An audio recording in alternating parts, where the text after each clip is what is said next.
Good day everyone, I'm Geraldine Arsemini, a student from the College of Agriculture, major in Animal Science.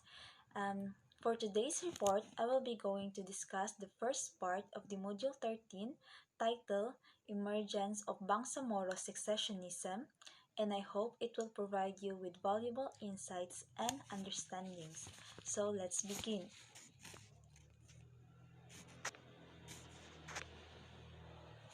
But before that, here are the objectives for this lesson. At the end of the module, the student should be able to answer the following questions. What events triggered Bangsamoro successionism? What reaction and consequences did it generate? How should we view Bangsamoro successionism in terms of cause and effect? How should we respond to the Bangsamoro aspiration for the right to self-determination? So in my topic, there are two selections. First, definition of right to self-determination. Two, excerpts of Presidential Decree 1081 series of both 1972. Now let's define the selection 1, what is right to self-determination? So the right of self-determination for all peoples was first enshrined in the Charter of United Nations. It has, however, been subject of extensive debate and controversy. According to the International Covenant on Civil and Political Rights, or ICCPR, all peoples have the right of self-determination. By virtue of that right, they freely determine their political status and freely pursue their economic, social, and cultural development.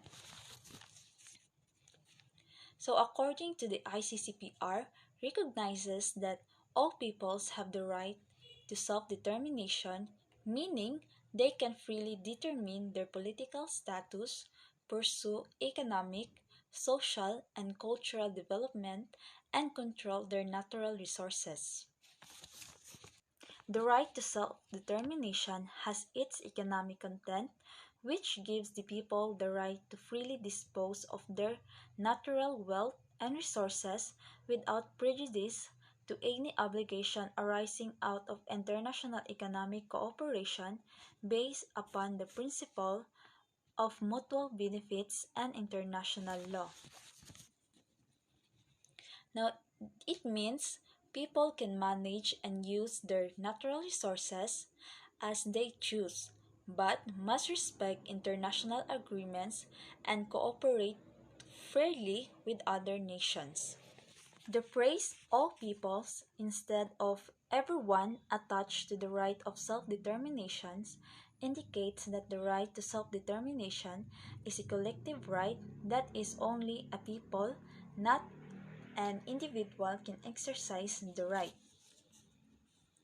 So the phrase all peoples means self-determination is a collective right belonging to groups or nations, not individuals.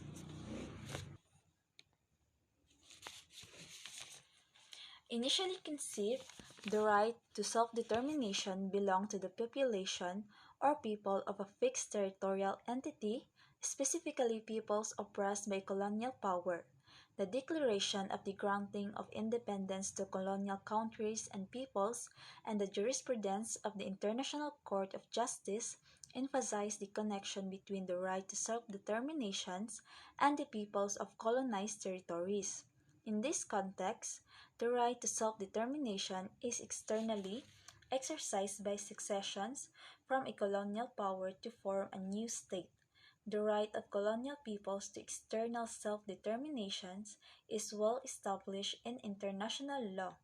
More recently, it has been postulated that the right to self-determination can be exercised internally as well. International self-determination allows people broader control over their political, economic, and social cultural development of a new conceptions of peoples has evolved with the development of the idea of internal self-determination. So, this means that in the context of colonized territories, the right to self-determination allows people of those territories to break away or secede from the colonial power that control them. This process is called external self-determination because it involves achieving independence and forming a new sovereign state. The international law support this right for those colonial peoples, recognizing their entitlement to independence and self-governance from those foreign control or free from those foreign control. Now, an example of this is the Philippines that exercised external self-determination. It was a colony of Spain for over 300 years and then came under US control. After decades of struggles and demands for independence, the Philippines was finally granted full sovereignty on July 4, 1946 under the Treaty of Manila. Although there is no fully accepted definitions of people's reference are often made to a definition proposed by the UN's Special Rapporteur Martinez Cobo in his study on discrimination against indigenous populations. Indigenous communities, peoples, and nations are those which, having a historical continuity with pre-invasion and pre-colonial societies that developed on their territories, consider themselves distinct from other sectors of the present non-dominant sectors of the society and are determined to preserve, develop, and transmit to further generations their ancestral territories and their ethnic identity as the basis of their continued existence as peoples in accordance with their own cultural patterns, social institutions, and legal system. So, indigenous communities are grouped with historical ties to pre-colonial societies in their territories. They see themselves distinct from the dominant society and strive to protect their ancestral lands, culture, identity, and tradition for future generations, guided by their own systems and values. Now let's proceed to Selection 2, excerpt of PD 1001 1972.